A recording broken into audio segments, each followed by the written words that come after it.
जय श्री राधे कृष्णा। अहोई अष्टमी हिंदू धर्म का एक महत्वपूर्ण व्रत है। यह व्रत कार्तिक मास के कृष्ण पक्ष की अष्टमी को रखा जाता है। अहोई माता की पूजा करने से संतान की रक्षा होती है और घर में सुख शांति बनी रहती है। अहोई माता माँ पार्वती का स्वरूप है, जो संतानों की रक्षक देवी है। इस दिन महिलाएं अपनी संतान की दीर्घ आयु, सुख और समृद्धि के लिए अहोई माता की श्रद्धा पूर्वक पूजा अर्चना करती हैं और निर्जला व्रत रखती हैं। शाम के समय तारों को जल अर्पित कर व्रत खोला जाता है।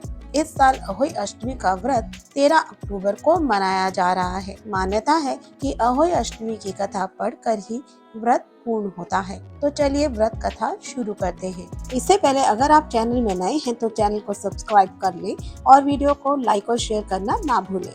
प्राचीन काल में किसी नगर में एक साहूकार रहता था।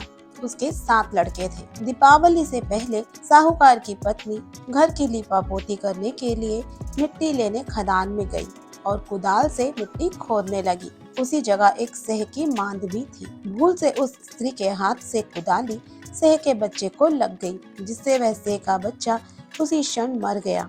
ये सब देखकर साहूकार की पत्नी को बहुत दुख हुआ, परंतु अब वह करती भी क्या। तो वह स्त्री पश्चाताप करती हुई अपने घर लौट आई।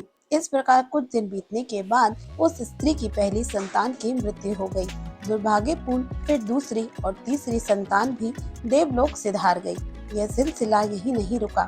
1 वर्ष में उस स्त्री की 7 संतानों की मृत्यु हो गई।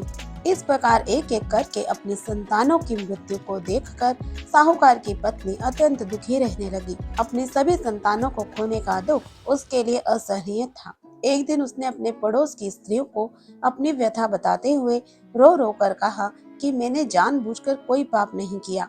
एक बार मैं मिट्टी खोदने को खदान में गई थी। मिट्टी खोदने में सहसा मेरी कुदाली से एक सेह का बच्चा मर गया था। तभी से 1 वर्ष के भीतर उसकी सारी संतानों की मृत्यु हो गई।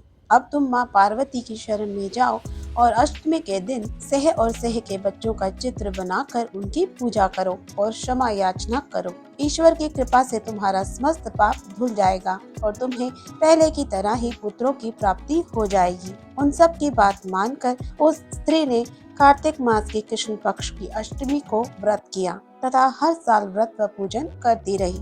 फिर उसे ईश्वर की कृपा से 7 पुत्र प्राप्त हुए। तभी से इस व्रत की परंपरा चली आ रही है। तो ये थी अहोई अष्टमी व्रत की कथा।